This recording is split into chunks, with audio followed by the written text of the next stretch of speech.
Third pathway जो है that is classical pathway. ये बहुत इंपॉर्टेंट पाथवे है। ये सबसे पहले डिस्कवर की गई थी। दूसरी पाथवे जो अल्टरनेट पाथवे डिस्कवर की गई थी, ये एंटीबॉडीज़ पे डिपेंड करती है। ये पाथवे जो है, activation of this pathway depends on antibodies. जब तक एंटीबॉडीज़ नहीं होंगी तब तक ये पाथवे एक्टिवेट नहीं होगी। ये एक सिंगल पाथवे जो एंटीबॉडीज़ पे डिपेंड करती है, क्लासिकल पाथवे।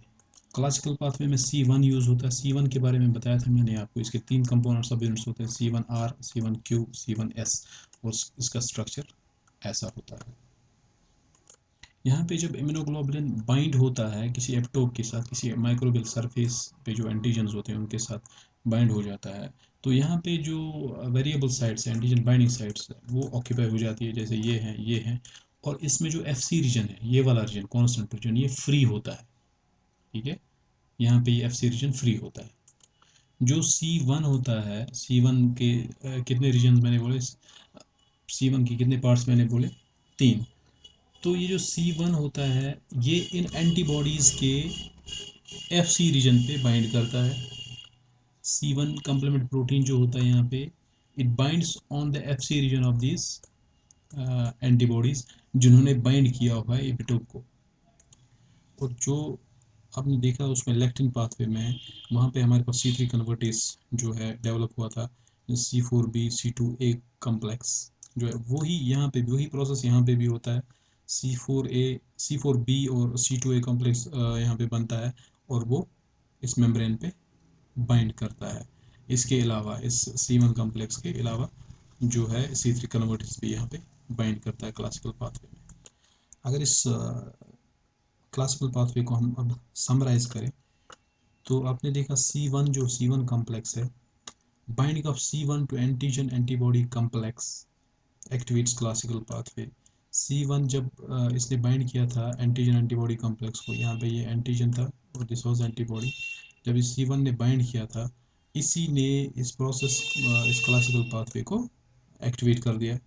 जैसे यहाँ पे आप देखेंगे, if you want to see here, अगर आप समराइज करेंगे इसको, जैसे इलेक्ट्रॉन पाथवे में था, यहाँ पे C4 को क्लीव करेगा दिस C1 मॉलिक्यूल। ठीक है, C1 मॉलिक्यूल ने क्लीव किया उसको C4a में और C4b में। C4b कहाँ पे जाके बाइंड करेगा, मेम्ब्रेन पे।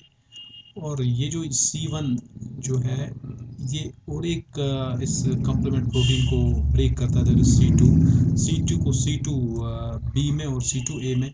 C2b जो है, C2b यहाँ पे स्मॉलर है as compared to C2a, so C2a is bound here with C4b। C4b के साथ यहाँ पे C2a, ये जो यहाँ पे C4b प्रोड्यूस हुआ, इसके साथ बाइंड क्या होगा, C4 C2a। C2b नहीं होगा क्योंकि स्मॉलर कंपोनेंट, ये मैंने पहले ही बताया, ये एक्सेप्शन है। और यहाँ पे भी हमारे पास C4b C2a कॉम्प्लेक्स बनेगा जिसको हम C3 कन्वर्टेज बोलेंगे। तो this was about this classical pathway. तो आपने देखा कि कॉमन क्या है इनमें, C3 कन्वर्टेज। जैसे अल्टरनेटिव पाथवे में C3 कन्वर्टेज क्या है, C3b BB कम्प्लेक्स। ये कम्प्लेक्स याद रख लेना आपको, ये ऑब्जेक्टिव्स में आता है। लेक्टिन पाथवे में क्या है, लेक्टिन पाथवे में C3 कन्वर्टेज क्या है, C4b C2a कम्प्लेक्स। ये कम्प्लेक्स और ये complex, these are C3 convertase of alternative pathway, lectin pathway and classical pathway. अब यहाँ पे क्वेश्चन है, जो फ्रेगमेंट स्मॉलर फ्रेगमेंट्स थे, C2a, सॉरी C2b और C3a, C4a, अभी C5a भी आएगा। जहाँ तक इनका सवाल है, इन ए कंपोनेंट्स का, ये फ्रेगमेंट्स का, जिनको हम स्मॉलर फ्रेगमेंट्स बोलते हैं, इनका क्या रोल है। They act as chemo attractants, वो सेल्स को अट्रैक्ट करते हैं, कीमोकाइंस जिनको हम बोलते हैं। They induce degranulation of mast cells and basophils. Mast cells और बेसोफिल्स को डिग्रेनुलेट करवाते हैं और हिस्टामाइन निकालते हैं इनसे। डिग्रेनुलेशन मतलब का क्या होता है, वो मास्ट सेल्स और बेसोफिल्स में ग्रेन्यूल्स होते हैं, उनमें आपके ये हिस्टामाइंस वगैरह होते हैं और या सेरोटोनिन वगैरह, तो उनको वो रिलीज करवाते हैं, दिस दिस ए कंपोनेंट्स। और दे प्रमोट इन्फ्लेमेशन, वो इन्फ्लेमेशन को प्रमोट करते हैं। इन्फ्लेमेशन, जहाँ पे इन्फेक्शन होगा वहाँ पे इन्फ्लेमेशन इन्हीं की वजह से होगी, सी ए कंपोनेंट्स की वजह से। So this is the role of this smaller fragments. तो अभी तक हमने देखा C3 कन्वर्टेज तक, तीनों जो पाथवेज थे उसमें C3 कन्वर्टेज तक हमने देखा। अब जो मेम्ब्रेन अटैक कम्प्लेक्स बनेगा, जो इस मेम्ब्रेन पे ये इसके जो हमारा पैथोजन है उसके मेम्ब्रेन पे एक कम्प्लेक्स बनेगा एक, वहाँ पे अभी तक तो C3 कन्वर्टेज तक हमने देखा बाइंड किया था वहाँ पे। अब फॉर्मेशन ऑफ C5 कन्वर्टेज होगी, C5 कन्वर्टेज बनेगा जहाँ पे C3b मिलेगा और C3 कन्वर्टेज मिलेगा, ठीक है। वहाँ पे वहाँ हमारे पास we will get C5 convertase. अब C5 कन्वर्टेज क्या है, what is C5 convertase? C5 convertase में क्या क्या होगा, C3b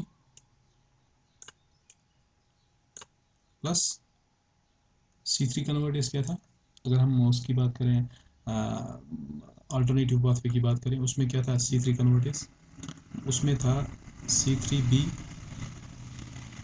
प्लस, इसमें अगर आप देखेंगे C3 कन्वर्टेज, C3 कन्वर्टेज उसमें क्या था C3b bb। अब C5 कन्वर्टेज कैसे बनेगा, C3 मिलेगा plus C3 convertase C3bb C3b bb, ये C3 कन्वर्ट से इतना और यहाँ पे C3b इसके साथ मिलेगा, this will be called as C5 convertase. ये कौन सी वाली पाथवे की बात कर रहा हूँ मैं, इट इज़ अल्टरनेटिव पाथवे।